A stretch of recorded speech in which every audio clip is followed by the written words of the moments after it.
Kruži oko zemlje od pamtivijeka, ljudi ne mogu zamisliti pogled na noćno nebo bez mjeseca i zbog toga oduvijek intrigira i privlači znanstvenike da o njemu doznaju što više. No osim stručnih otkrića, uz njega se vežu i mnoge popularne što bi bilo kad bi bilo teorije, a među njima su i odgovori na pitanje što bi bilo sa zemljom da mjesec nikada nije ni postojao.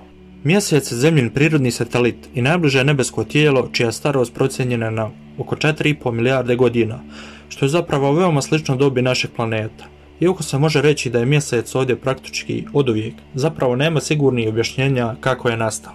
Postoji nekoliko teorija, među kojima su one da se formirao negdje drugdje u svemiru, naknadno prikvačio na zemlju ili da je nastao spajanjem svemirskog kamenja i drugih čestica koje su kružile oko nje.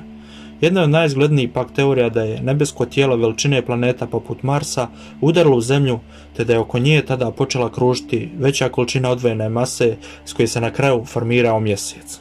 Da se to nikada nije dogodilo, život na zemlji bio bi znatno drugačiji, jer iako planet drži satelit te utječe na njega svojom silom, mjesec ima veliki utjecaj na zemlju.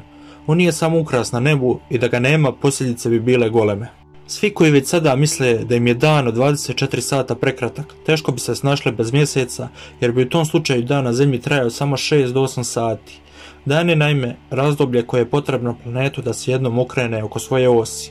Zemlja se sada oko svoje osi rotira prema istoku, u smjeru suprotnom od kazaljke na satu, i to brzinom od 1674 km na sat kod ekvatora.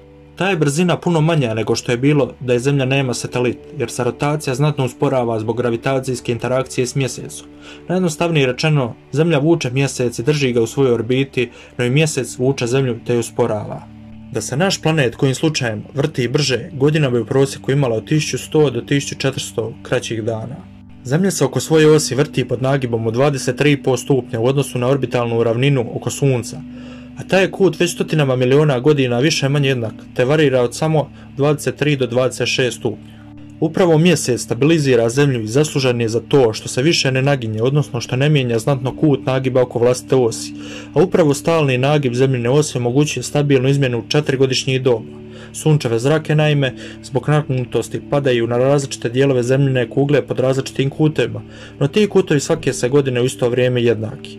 Kada je jedna polutka nagnuta prema Suncu, na njoj je ljeto, a druga polutka nagnuta je od Sunca i na njoj je zima. Da nagib zemljine osi varira, ne bi bilo nikakvih pravila, te možda uopće ne bi bilo godišnjih doba ili bi se ona ekstremno izmjenjivala, a puno bi drugačija bila i razdoblja izmjene ledenih doba u povijesti našeg planeta. Iako ne proizvodi vlastitu energiju, sunčeva se svjetlost reflektira s njegove površine, te je mjesec zato nakon Sunca najsjajnije nebesko tijelo, te zapravo najveći izvor svjetlosti na noćnom nebu. Stoga nije teško zaključiti da bi noć na zemlji bez ikakvog umjetnog izvora svjetlosti bila puno tamnije da nema mjeseca. Pretpostavka je da bi se u tom slučaju ljudski vid drugačije razvio, odnosno da bi naš doživljaj mraka bio potpuno drugačiji, a neka nagađanja idu toliko daleko da se tvrdi kako bi cijela evolucija živog svijeta tekla potpuno drugačije bez mjesečeve svjetlosti. Jednim od najvažnijih događaja u procesu evolucije smatra se naime izlazak života iz vode na kopnu. Bio je to u geološkom razdoblju Devonu i do tada su se na kopnu živjele samo biljke i beskralježnjaci. Vodozemci su bili prvi kralježnjaci koji su razvili sposobnost života na kopnu, no znanstvenici smatraju da bi puno kasnije izašli iz vode da nije bilo mjesečeve svjetlosti koja im je pružala sigurnost u tamnim noćima. Većina ljudi će na pitanje tko je odgovoran za plimu i oseku kao stop odgovoriti da je to mjesec, pa onda u tom slučaju logično da bi bez svog satelita Zemlja ostala bez morskih mijena. Međutim, plimnu silu gravitacijskim privlačenjem vodenih masa uzrokuje i Sunce, tako da bi Zemlja i bez mjeseca imala plime i oseke, ali puno manje.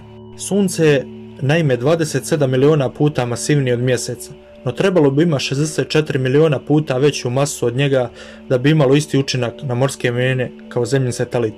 Ovako bi bez mjeseca plime i oseke imala tek 40% jačine današnjih.